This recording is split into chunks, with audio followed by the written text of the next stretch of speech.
Hey guys, looks like I've stumbled upon a pretty wild creature here. It's going crazy, chasing after a rabbit. This is Laelaps, a mighty beast from ancient times that you can find in any biome.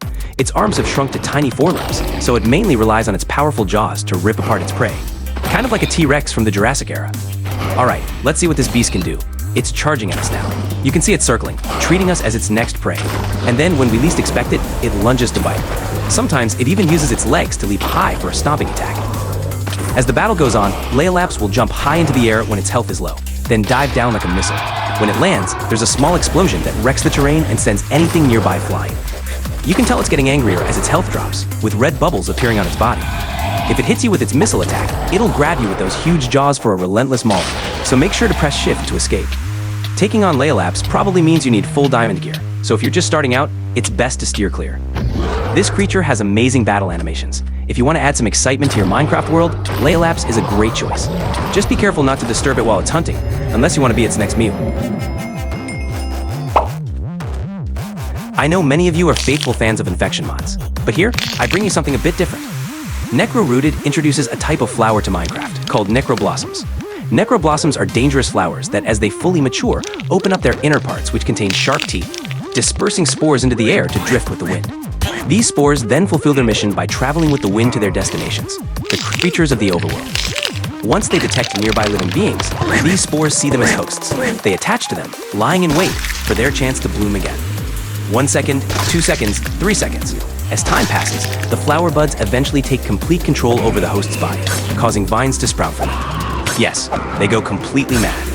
The infected creatures lose all sense of reason and start attacking every living thing in sight. Alright, back to the main point. This mod may not have added many infected creatures yet, but their attack animations and models are very impressive. Oh, and another thing, their weakness is water. When backed into a corner, jumping into the water might be a good strategy.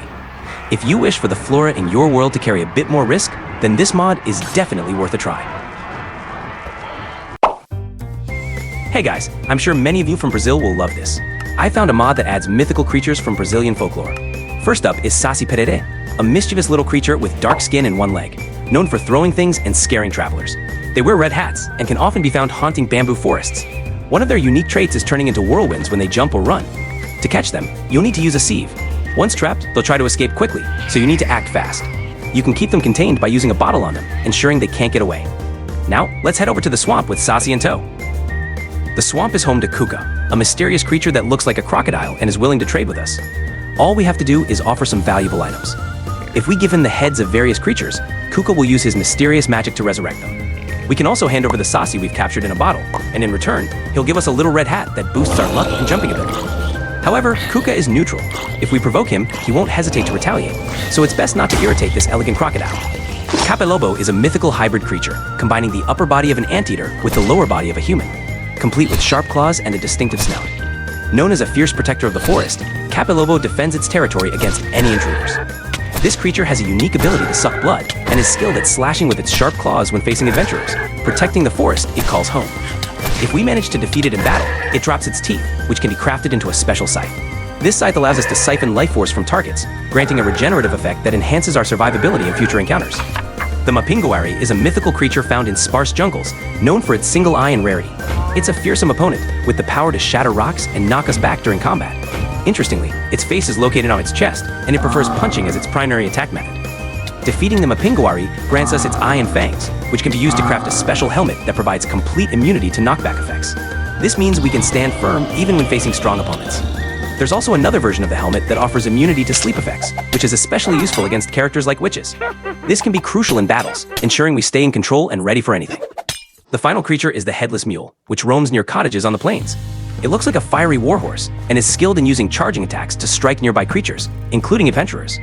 If we manage to defeat its first life, it'll enter a second phase, where its attacks can ignite the surroundings and throw us into the air. Make sure to bring the helmet from the Mapinguari to handle this effectively. The items dropped by all mobs allow us to craft magical books, which we can then give to Cuca to activate. This enables us to harness the powers contained in these spells. The quality of this mod is really impressive, so if you're interested, definitely give it a try.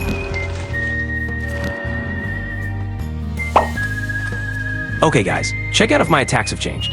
Hackers and Slashers refactors Minecraft's critical system and adds new RPG mechanics. You can see now when we attack, star particles appear on the target. This is the new critical hit system added by this mod. Let's take a closer look. First, there's Backstab.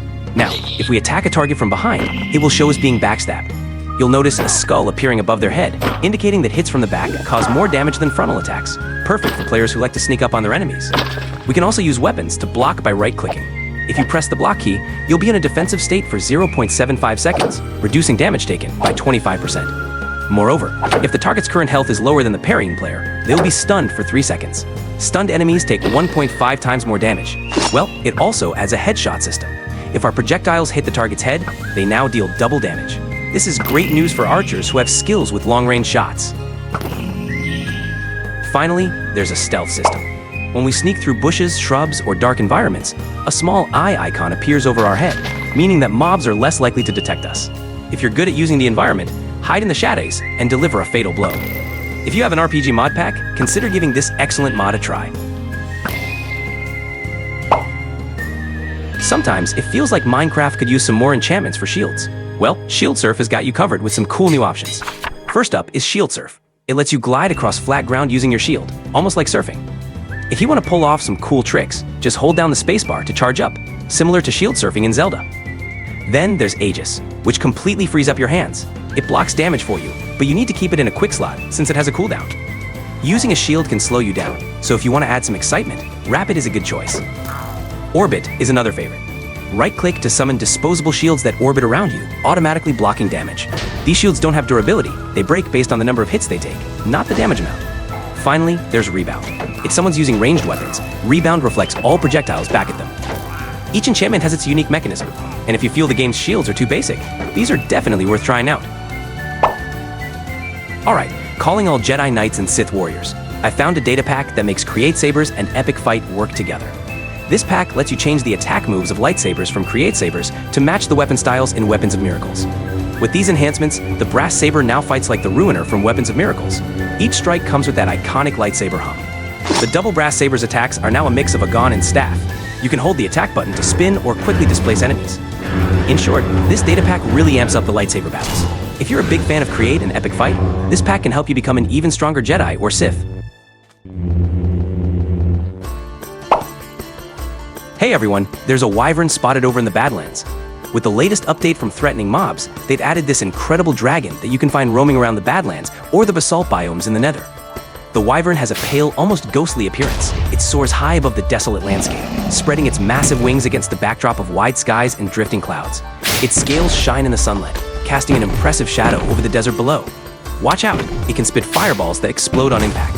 Luckily, they aren't too fast, so you have a chance to dodge. Threatening Mobs has introduced nearly 40 new creatures to the game so far. If you haven't checked them out, you might want to watch my previous videos. And don't forget to update the mod and take on this dragon challenge.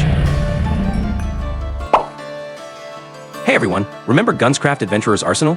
This mod has added 3 awesome new firearms. First up is the AK-12, offering both semi-automatic and automatic modes. The semi-auto mode is great for saving ammo, while automatic mode is perfect for dealing with tougher enemies. Then there's the Beretta 686, an old-looking shotgun that packs a punch, especially in volley mode. Finally, the HK-G28 doesn't have switchable modes, but fires really fast, making it perfect for taking down smaller mobs with a single shot. Definitely check out these new additions. Hey everyone, does this garden look familiar? You might notice something interesting. My game version is still 1.20.1. Thanks to a backport, we can now experience the Pale Garden feature from the latest Minecraft version.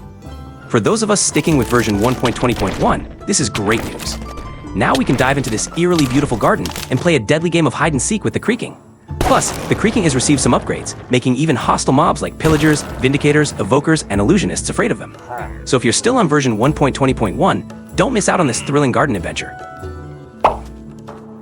Alright guys, it looks like we've stumbled upon a hidden gem of an RPG mod. I mentioned this one a while back when it was still in beta, but now it's fully released. Dungeons & Combat offers a variety of class options. Right from the start, you can choose from 7 different classes, each with its own unique traits. So pick your class and let's dive into the adventure.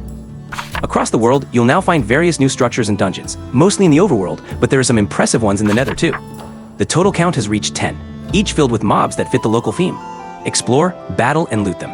These adventures won't disappoint. Now let's talk about the most exciting part, the mobs. Dungeons & Combat has added 29 high-quality mobs. Their textures and models have been fine-tuned, and their animations look fantastic. From bosses to minions, each one has been meticulously crafted. The gear is just as impressive.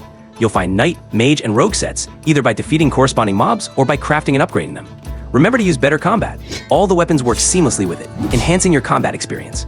Battling these mobs is a blast. Some have custom sound effects when hit, and the animations are top-notch. In larger structures, you might find bosses like Sunleia, a solar angel with powerful flame attacks. Be prepared with fire-resisting gear. Each boss has unique drops, and you'll need to challenge them to get their special items. Sunleia is a valiant warrior, while others like the Momark excel in using spells and summoning. The minions are no pushovers either. Overall, if you want to enrich your RPG mod pack, Dungeons & Combat is a fantastic addition. Honestly, it might just become your main mod.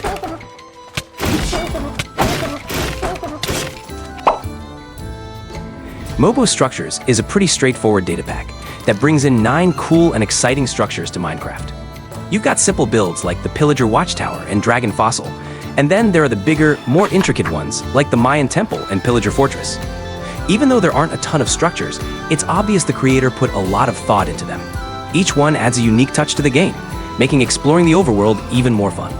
So, if you want to spice up your Minecraft world with diverse and engaging elements, this data pack is a great pick. If you're using the It Takes a Pillage mod, there's good news. While the original expansion is only available for version 1.20, I found a port for version 1.21. It's compatible with both Fabric and Neoforge, so you can enjoy it on the latest versions. If you're looking to spice up your game with some new pillagers, definitely give this port a try.